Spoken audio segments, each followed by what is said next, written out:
Ladies and gentlemen, welcome back to the PIPCAST, your Pip-Boy supported podcast. Today's episode is sponsored by Gun Runners, selling the best for those who truly put their guns to the test. My name is Tony Mo, and I'm joined by my co-host Caedo Genesis for this, our 5th episode of the PIPCAST.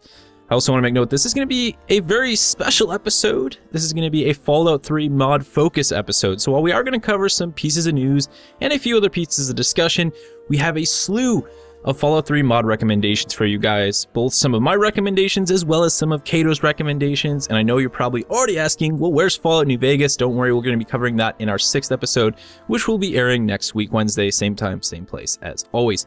So let's go ahead and kick it off with the news. By now, you guys will have been playing or, have at least seen the launch of the Wasteland 2 Director's Cut. And I'm going to hand this right over to Caedo to tell you about everything that's actually happening. Why is it vital for you to know about the Director's Cut existence, and why is it important for you to consider picking it up? Oh boy. Okay. Wasteland 2 Director's Cut is out as of yesterday, Tuesday, October 13th, and I was super excited to get the review key for it and get my hands on it, because any of you who have played Wasteland 2 already, it has a completely new graphic overhaul. They moved to Unity 5, I think, and it has a new perks and quirks system. Quirks being basically like traits. You get an advantage, but you get a trade-off too with your character. You could choose one. And then the perks system unlocked via skills, and I believe during quests as well, certain quests. You get precision strikes, which is basically like VATS. So you can cripple the enemies, or do something a little evil to their limbs. And the voiceover has been expanded dramatically from what I've experienced already. They were saying over 8,000 new recorded lines of dialogue, including pretty important story characters. And Scotchmo, the shotgun hobo, has gotten plenty of dialogue. He is by far one of my favorite squad mates in that. And yeah, I've been playing it since I got the key, and you have a lot to look forward to. So it's out on Windows, Mac, Linux, Xbox One, and PlayStation 4. So you don't have an excuse not to have it, except money. That's a big thing. It's actually on console finally. And yeah. I honestly didn't think that would ever happen. So that's super cool that they recognized, hey, let's get this thing on console. So that's cool, man. If you don't have a PC, you can play it now, and it's the best version of it as well. So absolutely, win-win there. Moving on for the news, Pete Hines, of course, of Bethesda, just proving that him and many other of the developers and the vocal people, the personalities behind Bethesda, are still just as awesome as they have always been, decided to go ahead and reminisce a little bit about the Penny Arcade Fallout 3 comic strip that they actually teamed up with Penny Arcade to do back during the launch times of Fallout 3. A lot of you guys probably didn't even know this existed. Honestly, I completely forgot about this. I do remember reading it around the launch of Fallout 3, and it's still super cool. It's still Fallout themed. We'll have a link down in the description below. Strongly recommend you guys check it out. I always loved Penny Arcade stuff. It's about Vault 77. Pretty cool stuff, yeah. It's actually got a actual Fallout theme to it, so definitely check it out. It's just fun. If you're looking for something to read, share with the other Fallout fanatics in your life, definitely a cool little thing. And it's just awesome to see Pete Hines sharing stuff like that. I love when developers are so, into what's going on with their game and the community, like Bethesda. They're doing an awesome job with that, so super stoked about that. On a more technical side of things, we did get the reveal of the Fallout 4 recommended specs for PC, and you'll be happy to know that, yeah, you can run this on a pretty medium to even low-end rig. I mean, it's not going to ask a lot of you on medium specs. So basically, Windows 7, 8, 10, you do need 64-bit. For those of you who are still, for some reason, in the golden age where 32-bit was okay, you need to make an upgrade. 32 was king. 64-bit's the way to go. You're going to be looking at an in-core i5 2300 2.8 gigahertz or an equivalent AMD Phenom X4 at 3 gigahertz or whatever other processor you might have. Not a lot there. 8 gigabytes of RAM is probably going to be one of the more higher recommended spec components there, but honestly, 8 gigabytes these days is kind of the standard. If you're still on 4, again, if you're on 4, you call yourself a PC gamer. It's time to step it up to 8. Time to upgrade, yeah. Or just, get a console if you decide that that's not for you. Yeah, you can do that too. 30 gigabytes of free hard drive space. As we talked about last week, we were basically thinking it was going to be around there when they announced the Xbox One size, and we were right, 30 gigs. GPU-wise, NVIDIA GTX 550 Ti 2GB, or an AMD Radeon HD 7870 2GB or equivalent. Honestly, either company has cards that are better than both those cards that you can pick up for like just over $100. So if you need to make a last-minute upgrade to make sure that this thing can run as shiny as you want it to, go ahead and do that. So nothing really crazy there, and I imagine when we're starting to talk maxim for this, it's not going to be anything insane either. You're not going to need to tighten to run this game on the higher settings. It's Fallout 4. It's an older engine. I think it's still going to look great, and I think that's nice to see a game that isn't asking me to spend $700 on a GPU to run it on the high settings. Yeah, so I want to add something here too. The 30 gigabytes recommended is just for, the core game. If you plan on modding, intend on, 10 more gigs or so. Just so you know. Yeah, that's definitely good. You don't want to play it day one, find out there's some cool mods you'd like to throw on there and not have any more additional hard drive space. So yeah, make sure textures take up a lot of space. A lot of more stuff. I'm here to let you know especially that. Those people who are going to be running anything ENV related. Absolutely. The first month, you're probably going to want at least another 100 gigs just to be safe. You never know. You never know. So that really covers it for the news, guys. We want to go ahead and roll right into the meat of today's episode, and that, of course, is the Fallout 3 mod recommendations that we wanted to make. There's a lot on both of our lists. Some we're just going to kind of glance over. Some we're going to discuss a little bit more detail as to why we recommend them, but I thought it was a great idea that we tried to cover some mods, before the launch of Fallout 4, because I know there are a ton of you guys out there who are just picking up Fallout 3, just picking up New Vegas, and you want to play with mods because you're a PC person, and that's what you do. You mod a game before you've even played through the vanilla version. I'm okay with that. I understand it. So let me just kick off with my first one. This is one of several mods that I've selected to try and make Fallout 3 more like what Fallout 4 is. I mean, obviously, you're never going to get directly to that, but there are a lot of mods that were created, that compare to what's going to be available in Fallout 4. And the first big part of that is the RTS, or the Real-Time Settler mod. This actually allows you to make settlements. It's pretty freaking cool. One of the cooler Fallout 3 mods. It's a bit complex, and I will admit, at least when I remember running this, like a couple of years ago, you got to be careful on what kind of rig you have, because you're adding in a lot of components, objects, and things into places where they shouldn't be, which means you are inherently messing with certain optimization components of the game. So if you have a lower NPC, this is something that you're definitely going to see frame rate impacts on. But honestly, Fallout 3 is kind of dated. You're probably going to be all right. I wouldn't worry too much about that. But nonetheless, it's a really cool mod if you want to get into the idea of building your own settlements. A lot of fun here. And, kind of just, it really is one of those mods that adds a little bit more life to a game save that is maybe 1,000 hours. You already have done everything. You need something else to do in the wasteland. You don't want to start a new game. This is a great mod. I strongly recommend it. For the mods, guys, we have an entire list of all the links down in the comment section below. I'm sorry, down in the description below. So if you're looking for any of these, the sources for them, go ahead and click there. If you have no experience with installing mods, I will just link like the best guide I can find. There's a million guides on how to install. Yeah, a million guides on how to install mods for Fallout.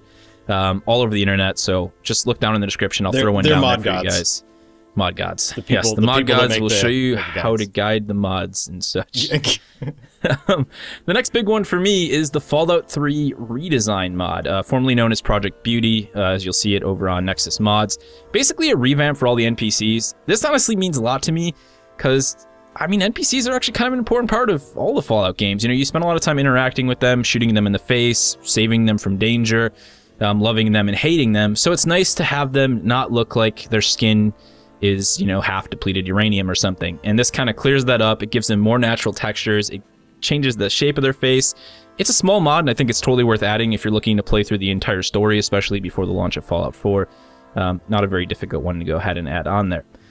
One of the next big ones that is also about graphical improvements is Fallout. Fallout is actually a combination of graphical improvements as well as some gameplay effects. The big thing it's going to do is get rid of that gnarly green tint that Fallout 3 is so well known for. Some of you may like that. Some of you may want something a little bit more natural. That's one of the big things that Fallout does. It's got a slew of other changes. Definitely check out the whole thing. But really, if you're just looking to get away from that green tint and make the game feel a little bit more natural color-wise, this is the mod to go ahead and do that. It also has a companion mod that will allow you to add streetlights to some of the towns and areas rather than just having them be pitch black. Just a nice ambiance improvement mod.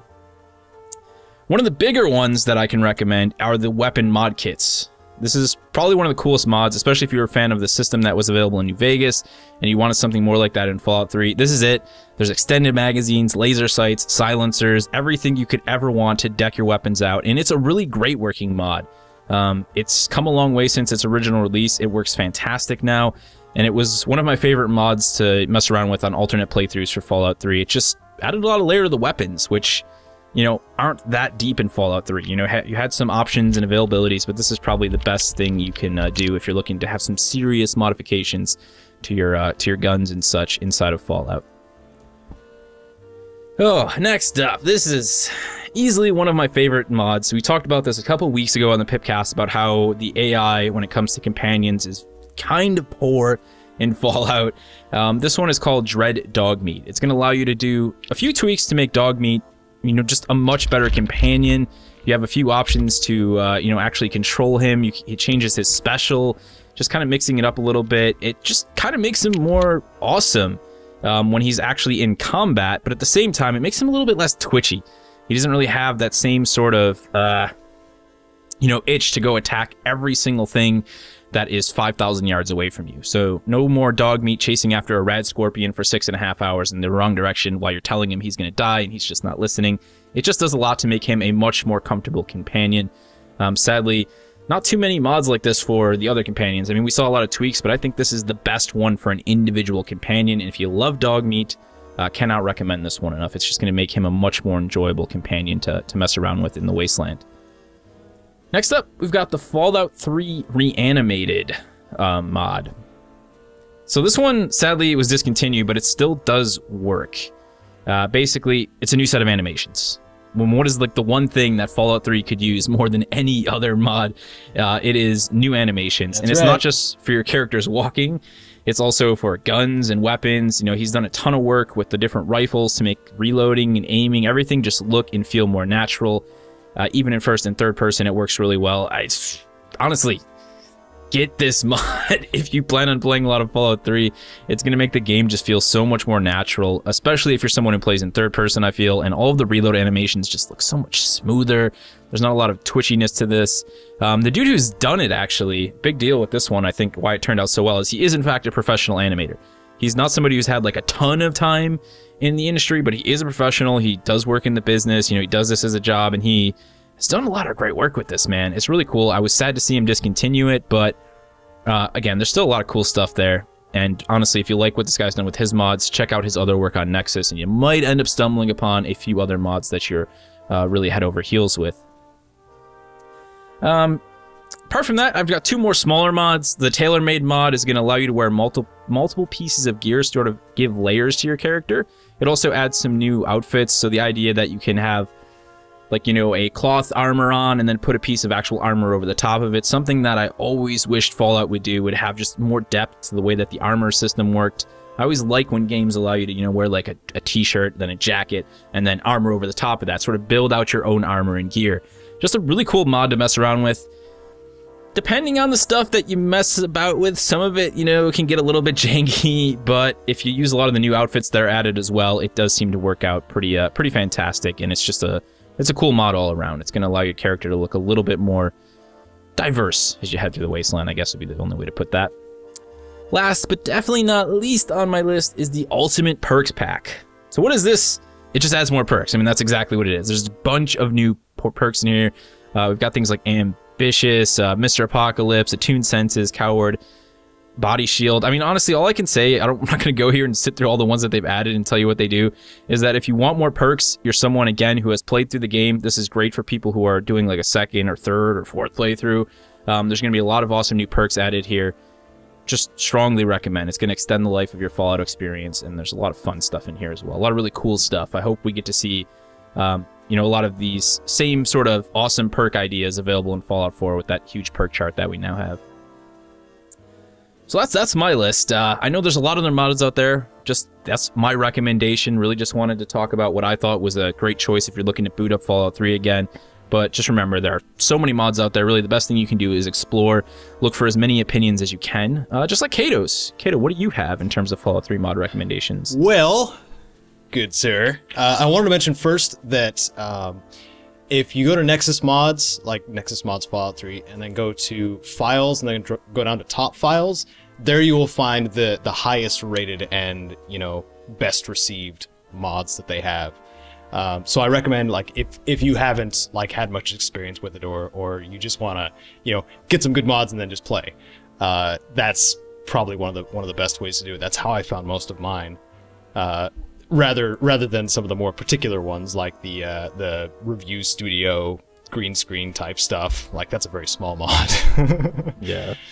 But okay, first on my list is NMC's texture pack. And those of you who have any who have been watching my Let's Play, I have 3 mods on there. It's NMC's texture pack, enhanced camera, and the unofficial Fallout 3 patch. The unofficial Fallout 3 patch is basically what it is. It fixes a lot of stuff that Bethesda wasn't able to fix with their hotfixes and stuff like that due to time constraints and whatnot. And it just makes it all just run much more smoothly. I mean, there's going to be glitches because it's Fallout 3, but they're a little bit less so. Yeah, it's sort of a must-have. Like, if you're going to play Fallout 3 on PC, yeah, just get that mod. Quite a bit less so, actually, for a lot of the stuff. So enhanced camera, that basically sticks the camera on a player body, on your character's body, so you can actually look down and see your character's body. That's basically all it does. And well, and then also a lot of the animations that would be in third person are now in first. So if you're cannibalizing on a corpse, you're doing that in first person instead of, you know, the camera zooming out and then watching yourself eat them and then zooming back in. Or like when you're sitting in a chair, you just sit in the chair instead of camera zoom out, sit in chair, zoom back in. Like I don't understand why they had to make it a third person action, but you know what? Whatever. But let's see. NMC's texture pack. It's basically a retexture of pretty much the entire wasteland. It's roads, landscape, trees, rocks, vehicles, buildings, litter, and most paper scraps, interiors, all aspects of interiors. And I'm reading it from their list. Medium to large size objects, toolboxes, Nuka-Cola vendors, chairs, cupboards, etc. It makes everything look a lot more high detailed than it did when the game was first released. And these were, I'm pretty sure, I don't know if I read this here or not, but it seemed like it was all like meticulously done by one guy, and that's just an outrageous amount of work. So I highly recommend it. He has large, medium, and small file size versions too. So like if you don't have the RAM for like super high definition type stuff, he's got lower dimensions for the textures. And let's see, got RH iron sights. I really enjoy that one. The weapon sway was a little bit too much for me, but if you want like actual iron sights in Fallout 3, I highly recommend it. It's a little bit of a pain to install because it requires, I think, like some other mods are required, and they tell you on the main page of it too. But yeah, you look down the sights of all the guns, like, you know, you would in Fallout New Vegas and, you know, other shooter type games. So that's real nice. And color high detailed map and icons. This one's pretty self-explanatory. It makes the map much higher detailed, and the icons are color coordinated. So like it marks like city locations, and, you know, out in the waste locations are very differently colored, so you can, you know it like without having to go through all the icons. Like you can reference points a lot easier. And it just looks better overall. Like I say, that's one of the best small mods in the game, like, ever. That's like, the map looks so good. Yeah. It's just so much easier to read and figure out like where things actually are, rather than the whole kind of like, I think it's over there. Really, yeah. it's beyond yeah. a mountain that you didn't realize existed. Yeah. Yeah, it's got more of a topographical, map feel. So you can actually like see depth and high points in the map, which is really cool.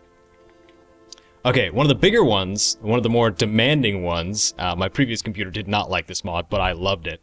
It was Energy Visuals Enhanced, and also known as EVE. And they have a version for Fallout New Vegas too, but this one in particular, they basically reworked all of the energy and explosion effects, and even added more when it came to like critical deaths with certain energy weapons, and it's just amazing looking energy effects. And they also added a bunch of the classic energy weapons. For those of you who enjoy the pulse rifle, pulse pistol, those are back in there. The Watts 2000 rifle, like a lot of the weapons textures and meshes have been replaced too, or weapon models have been replaced with their original variants.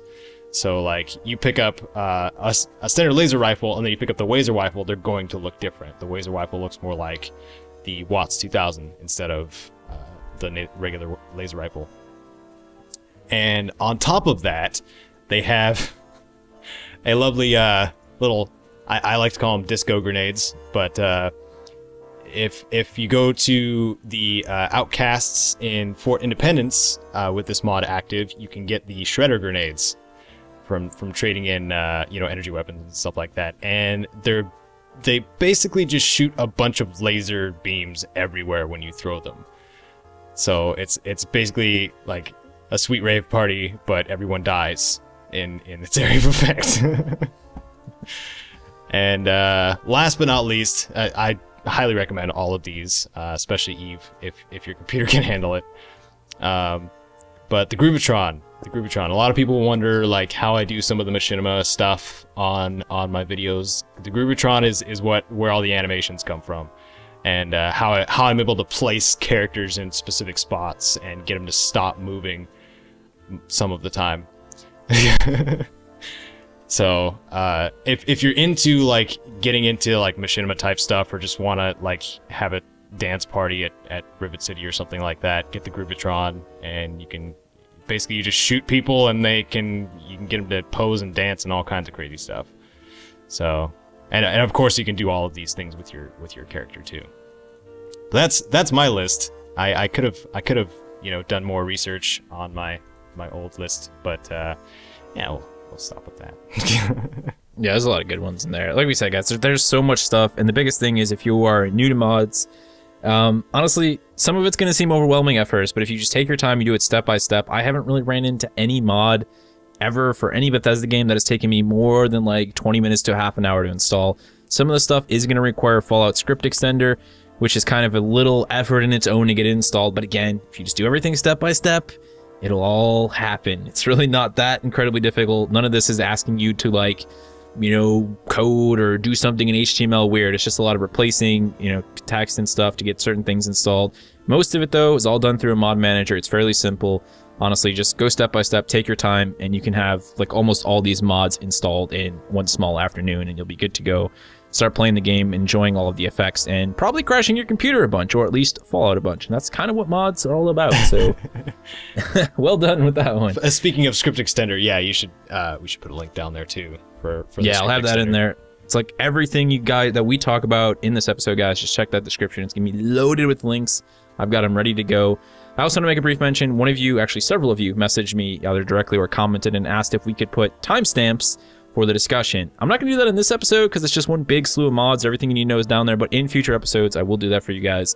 That way, if there's a piece of discussion that you're interested in checking out, seems perfectly fine to me. If there's one thing that's more important to you to hear us talk about, I will definitely do that, so you can expect that on the episode following the FNV mod one, because again, that'll be a whole nother discussion of mods. Oh, yeah. I'm not going to sit through and actually do the things for that, but another cool thing I wanted to actually, a good reason I think to get people interested in a lot of these mods is that hopefully a lot of these guys, the developers who made these mods, will be bringing some of these mods back, and I think some of them are, to me, like, I expect to see some of this stuff in Fallout 4. Regardless of what Fallout 4 is doing, we're definitely going to see enhanced texture packs. We know that. There's always people who need to make the game look more beautiful, to make it look more ridiculous, to add more effects to it.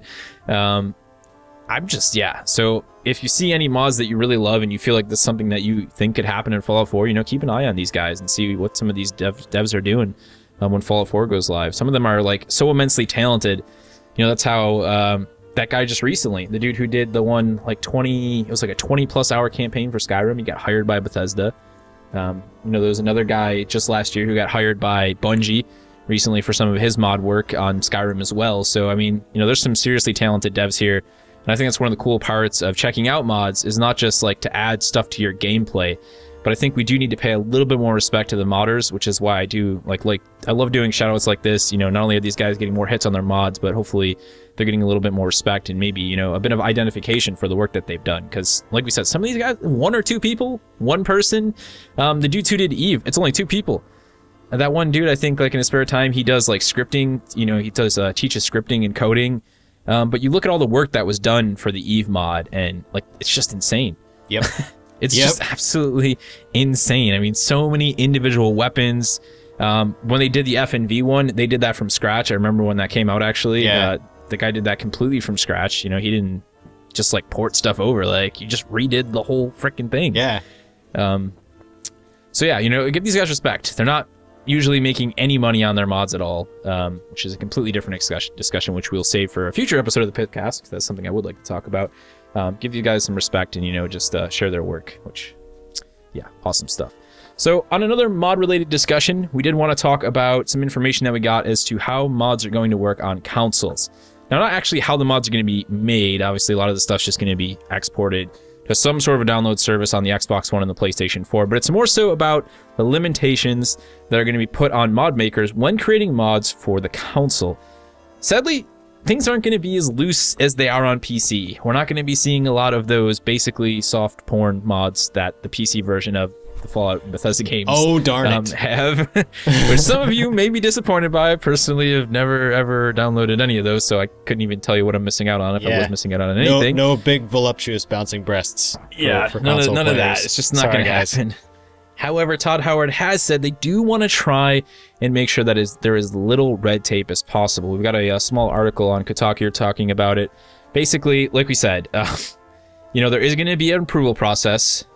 It's just, you know, but it's going to be very light, I guess. They don't really want to have the same sort of thing that goes on with, like, you know, when a developer pushes a patch to Xbox, for example, they have to go through a 1-week, you know, approval process from Microsoft to make sure the mod's not going to break the console, perhaps even, or any of that other crap. That's just what happens with console stuff. It doesn't seem like they're going to have to deal with any of that. They're not really going to have this insane approval process. It's going to be very minimal. You're going to be able to push the mods through. People will be able to download them. It's going to be very quick and snappy, just like it would on Steam. They also talked a little bit about, obviously, you know, copyrighted stuff. This is the big issue here, right? Like, you look at something like Arma right now, and there's an entire Halo modification for Arma. And they're kind of able to get away with that for whatever reason.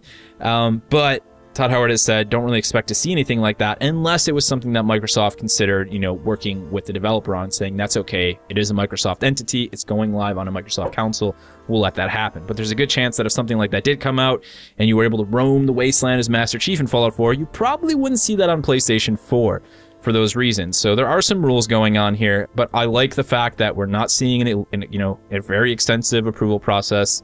Mods have worked before on console. Unreal Tournament 3 had mods on console. Unreal Tournament 4, I should say, sorry. I can't even remember the names of the Unreal Tournaments. Anyone, it was the one on PlayStation 3. It had mods, and it worked really well. So a lot of us excited to see this come to console, and I'm excited that it is not going to be that crazy.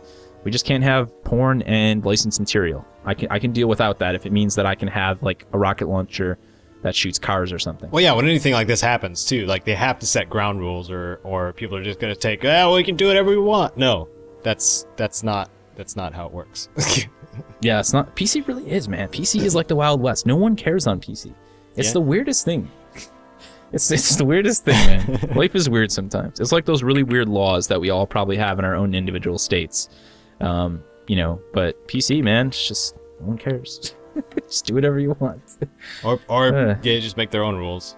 Like that's cool. Oh, edgy. That's edgy. It's edgy. It's edgy. Lots of edgy mods, I imagine. I'm never gonna look. Yeah. I didn't even honestly know that was a really big thing. I guess because when I like searched for mods, a lot of it was based on recommendations. I didn't realize that there was such an extensive like female torture weird thing going on with Bethesda games until I looked up after reading that article. The body type, yeah, the change body type mods, like that's been huge in the community for a long time. I guess it's to be expected. You know, to each their own. Just I guess we won't see it on console. Yeah. So this week we actually did want to take a little bit more time to talk about what else we are playing, because number one, I knew that wasn't going to be like, 3.5 hours about talking about mods. We could have done that, but it would have gotten boring very quick. There was a lot of that happened in terms of what else we are playing. We, again, Caedo with the Wasteland stuff, I'd like to actually hear a little bit more from you, Caedo, about Wasteland. I had some questions for you, and I wanted to save them for the PIPCAST. One of the things was, they talked about, the redone combat system. I mean, how substantial did that feel the first time you got in combat in that game? Does it... how different does it feel from, the vanilla game? I mean, what were the, significant changes? I know you talked about the, the kind of, what do you want to call it? The kind of VATS thing going on, but was there any other big changes outside of that? Yeah, well, what they did initially, I only caught, partial information on a lot of the things, or all of the things that they changed. I got that one sheet. But, what I kept hearing, especially from the devs on Steam too, was they rebalanced all of the weaponry and all of the equipment to make it more fluid all the way through. And I noticed that when I started playing through again, the frickin' honey badgers, man, they will wreck you if you're not prepared. I know it's weird to say, but the honey badgers are probably one of the most evil enemies that you will face early on in the game. It's hilarious because Far Cry 4 had honey badgers, and they absolutely annihilated. Oh, they are angry. They are so angry. They just kicked your ass. It seemed like running across the grass, and then next thing you know, they're in your face and they just slaughter you. I remember getting knocked off a ledge on a cliff by one and dying. So that's cool. Honey badgers are supposed to be kind of feared. Yeah. Anyway, for the combat changes, they had the perks and quirks. The quirks have a lot of combat oriented stuff in them. I started with 2 characters instead of my standard 1. I recommend starting with 4 when you first start the game. But I started with my main character, who is a psychopath, and basically he gets an increased chance to hit and an increased critical chance every time he lands a successful blow. But if he misses, he gets negative 10% and negative 2% instead, until he scores another hit, and then it resets.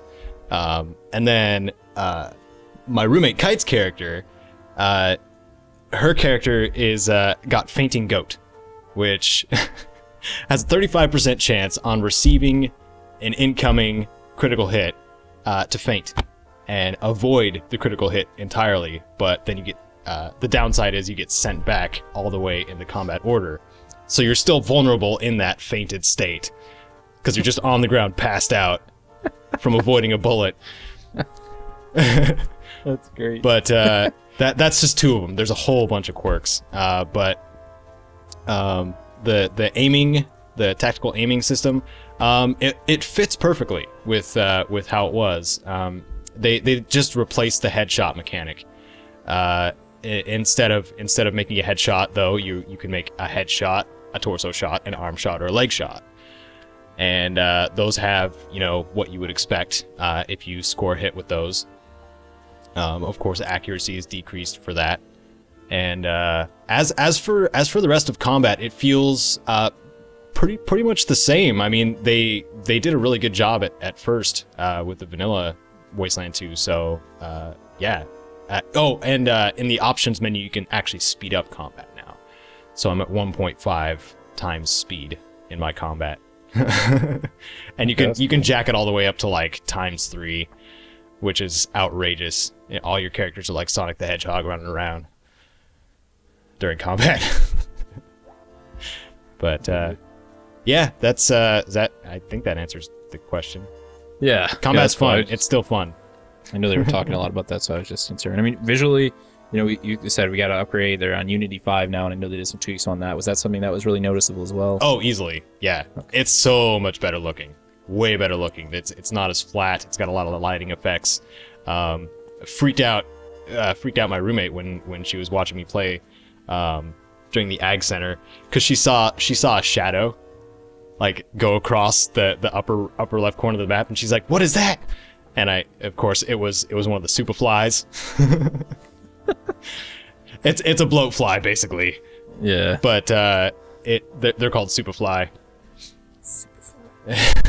That's cool then, because well, like you said, it was a little bit flat before. That was kind of the one thing that always bothered me. It was like I was digging the mood, you know, the wasteland feel, but it felt a little bit flat. I felt like it lacked depth, and I know that wasn't what they were going for. You know, it wasn't trying to look like a retro. Yeah, lighting and shadows is completely like 100% turnaround. Awesome. That's awesome. Definitely a reason to check it out then. Apart from that, Battlefront beta, Star Wars Battlefront beta, a lot of us were looking forward to that. I was thoroughly disappointed with that. So I'm sure some of you guys had a chance to play it over the weekend, and yeah, to me, like, I have a video that I never finished because I wanted to tell people about the beta, but I was so severely disappointed. I'm like, how do I even talk about this? I'm so let down about it. It felt like a really good example of like, hey, look at all these cool assets that we got from Disney. The game looks and sounds great, but we didn't really take any time to make any actual, you know, like cool gameplay elements. It was like they tried to make it too accessible, and in doing that, they like just, everything just felt inconsistent. I mean, like, you're playing these huge multiplayer fights, and like all the power-ups are just like little tiny glowing icons on the map, and they don't, like, they spawn randomly. So you never know when somebody's gonna get like a TIE fighter or something, and I'm like, that's not really a good way to do that sort of mechanic when you're on a objective-based game mode where, you know, like, the enemy is constantly advancing on you. Like, you have the AT-ATs and the Walker Assault. They're always pushing towards the shield generator for the Rebels, and the Rebels always have to hold the uplinks to keep their Y-Wings in the air to bomb these things, and then you have this huge inconsistency, like, well, where do we find our TIE Fighter upgrade? Like, we need to do this, and we need to get Y-Wings. Let's just run around the map for 45 minutes and wait till we find, you know, a power-up. It was ridiculous. And I think they were riding way too much on a short development cycle, and the fact that it was Star Wars. And I know a lot of people are disappointed. It'll still probably sell because it's Star Wars, but honestly, I was ready to accept a loss of some gameplay mechanics from the original Battlefront, but this is just like a huge step backwards. They would have been better just doing an HD remake of Battlefront 2. Yeah. Like, it would have sold better. People would have loved it. You would have had all the game modes that were in Battlefront 2. Conquer the Galaxy. Good. You remember that? Yeah, it was so good, man. None of that's there. So good. None of it. Split screen co-op. When do we get that back? That's the only thing we actually have in that game. Oh, really? They keep highlighting it. Yeah, the issue is, it's like, yeah, like, it's just for one survival-based wave mode called Survival. Oh, and it's like the most barest form of a horde mode I've ever seen in my entire life. Oh. Like, I mean, we've had horde modes around for how long? Like, Gears of War 3 to me kind of set the bar with like all their tower defense mechanics. You know, you had like Sanctum 2, which is like an entirely wave-based tower defense, you know, horde mode game. And then they're just like, just spawn higher level enemies and capture these pods for power-ups, and that's it. And I'm just like, sigh. So, yeah, I know some people had a lot of fun with it, but to me it was just a severe disappointment. Apart from that, MGO, Metal Gear Online went live on Tuesday. I played a bunch of that, even threw up a small video. I'm still enjoying it. I think it has some balancing issues. There is a class called the Infiltrator that gets a cloaking device early on. Ooh, that's broken.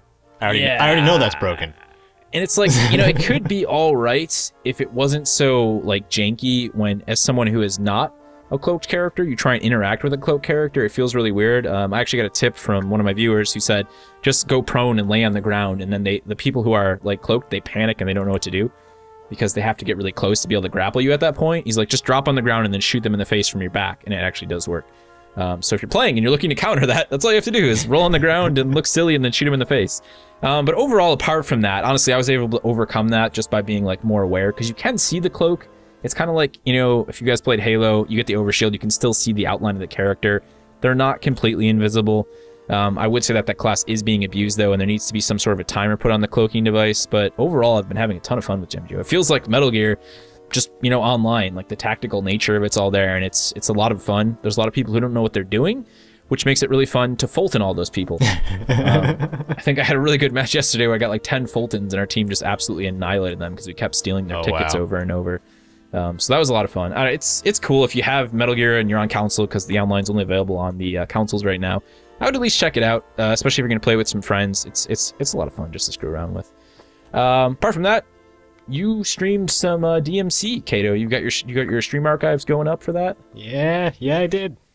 Well, I was trying to figure out what to do with myself, because for any of you who didn't know, like, I was really anticipating this review copy of Wasteland 2, so I could finally start progressing through the game and then start on the guides, because I really want to work on guides again before Fallout 4 comes out.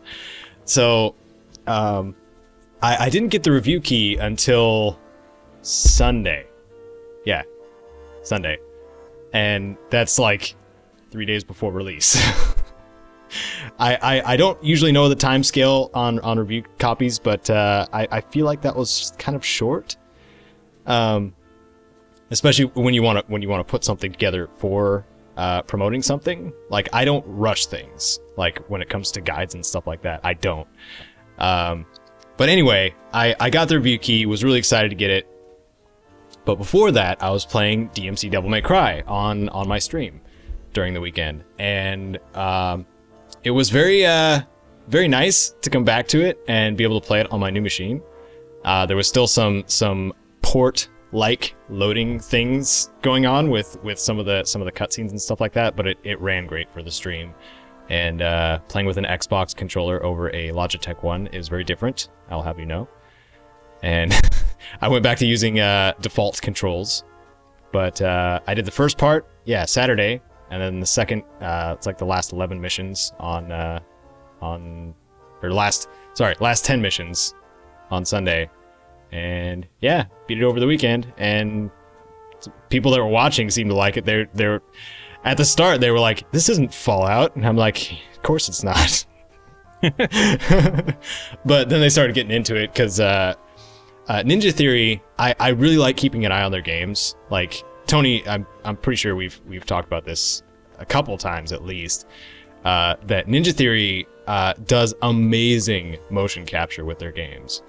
Like, even though some of it sometimes looks rough, like you get like everything out of a facial expression with what they've been doing with their games.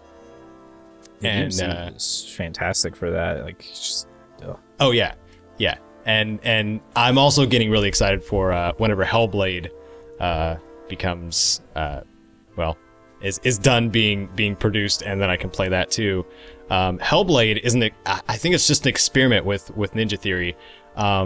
They're a small, they're going indie mode, basically.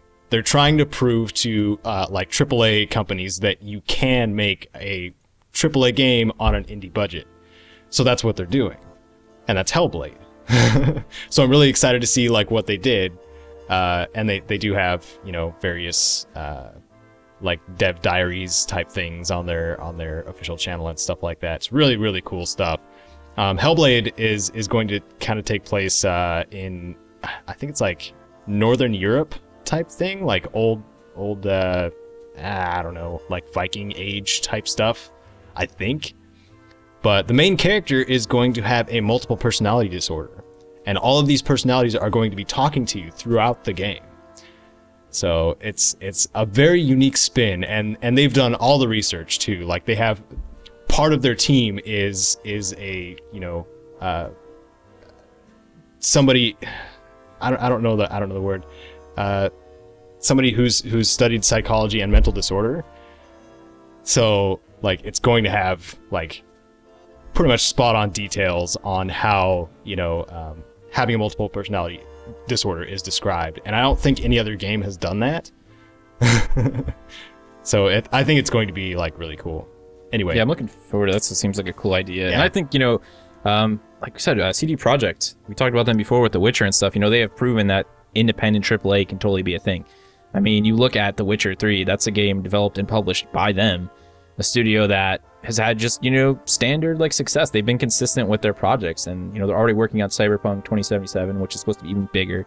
You know, they're proving, I think, when we see these big AAA developers who are asking for all this money, you know, and they're like, it's the only way we can stay alive. And it's like, well, maybe you should cut down on your ridiculous marketing budgets, because CD Projekt's over there killing it, you know, like no problem at all in the middle of nowhere. So I would love to see Ninja Theory be added to that list. Yeah. I mean, I love the idea of like these developers who are like, we don't need crowdfunding.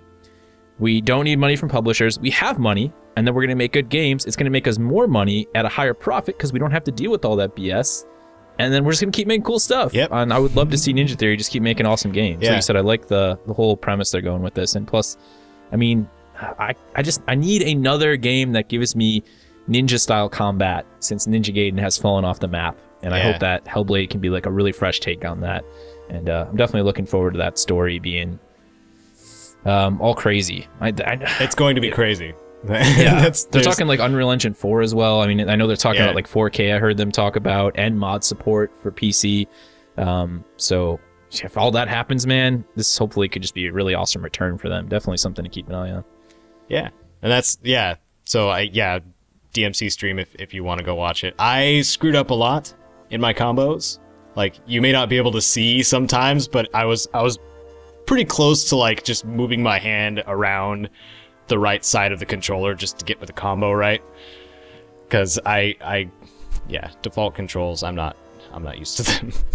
And I couldn't be bothered to switch them. Like, after I started the game again, I was just like, yeah, I'll try to be default because it's more, I guess it's more effective if you're like intensively comboing, because how they have it usually is the Y button is your basic attack, and then the A button is your jump.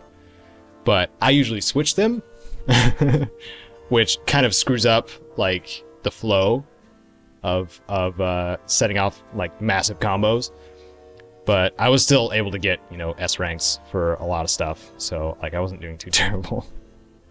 Sounds better than what I would do. I'm usually pretty terrible at those games, even though I enjoy them.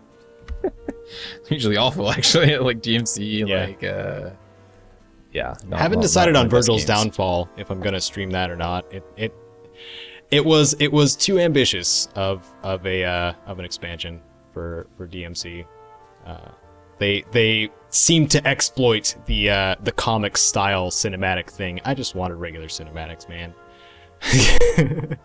Yeah, they did fine with the cinematics and the vanilla game. Yeah, I don't know why they decided to do such a drastic change, but yeah, or they limited it. Like, they had some of the like watercolored or like really stylistic portrait type storytelling elements in the main game, but only when it was like flashing back to the past, so it helped the player recognize, oh yeah, this happened back then, kind of thing. Like, that's what I usually do for my videos too. Like, I use certain effects for certain things because it's association. But when you associate Virgil's entire like subconscious all to and trying to figure out what the heck is going on to that comic style, then it becomes difficult to actually fully understand. Yeah, I think cutscenes and storytelling are still things that, despite being done so many times right in games, developers still manage to make a mistake on whenever they try and kind of, I guess, jump outside the box a little bit. But what are you gonna do?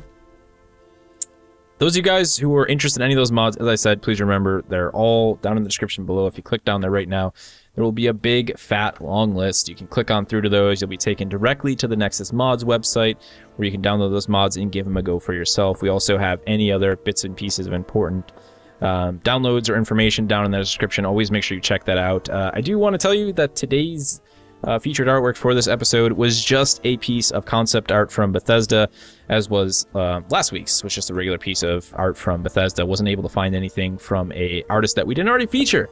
So if you're out there and you stumble upon this website and you want to submit a cool piece of Fallout artwork, honestly, even if your kid drew it with crayons, if you can somehow get it on the internet and it's cool enough, I would love to feature it. Honestly, a 4-year-old's crayon version of Fallout, that would probably be pretty cool, and I'd love to be the first to actually highlight it right here on the PIPCAST. That'd be a cool mod, too. That would be an awesome. A crayon mod. Oh, dude. That would be great, man. It'd be like a crayon EMB. Harold in the purple crayon kind of Fallout world. So yeah, feel free to send those our way. You guys can hit me up with a DM over on YouTube. Would be the best way to get in contact with me about featuring some of your artwork on the show. I know there's something else I need to say. Oh yeah, next week, like I said, we'll be following up this week's Fallout 3 mod focus with a Fallout New Vegas mod focus.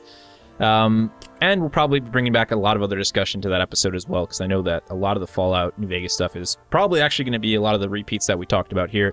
So we'll try and keep it as more on a focus about mods that we didn't talk about already. So we'll try and break the mold a little bit, and if there's like, an FNV version of MSC, of the texture pack, for example, or Eve, we probably won't talk about it. We'll just try and focus on some stuff that you guys may not be aware of that we think is worth checking it out. As time goes on, we get closer and closer every single day to the launch of Fallout 4, and a lot of you guys are really excited. I actually just recently canceled my Pip-Boy edition. Oh. It was sad, but I was like, you know what? I'm not gonna be able to afford it. There's too much stuff going on, so I canceled it, and then I just like snagged. That's sad. Everybody's gonna be crying in the comments now. Just be like, why did you do that? I still have it. I didn't cancel it yet, but I'm gonna cancel it. I'm almost positive, so I don't know. It's a rough decision. I wish I could have gotten. You know what would have made it easier if I could have gotten a I don't know why, but I just want a digital copy of the game. I don't want to wait for the disc. Like, it means that much to me that I can play that game at midnight rather than having to wait till 5 p.m. when the UPS guy shows up. It's the same for me. It's just way too long of a wait, man. Like, enough of a wait where I'm like, do I really need the Pip-Boy edition? I mean, I'm probably never going to use it. It would sit on my desk. I'm sure it would be awesome. But it's just, yeah. You think about that after that discussion we had? No, it's actually, I've just been, like, sitting on it. Yeah, there's just too much stuff coming out that I know I like actually want to get my hands on, like especially with just game launches. I mean, we have not only Fallout, also in November. Actually, end of this month, there's like Halo, which I have to get Halo. It's just Halo's like me. Because Halo. It's my childhood.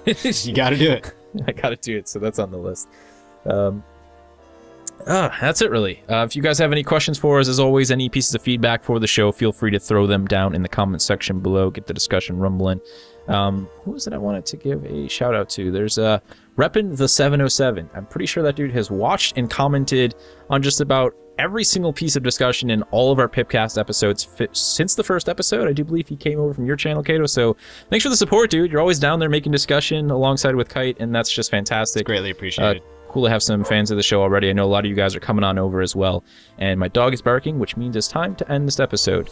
As I said, anything else for us, throw it down in the comment section below, and we will see you in the next one. Have a good one.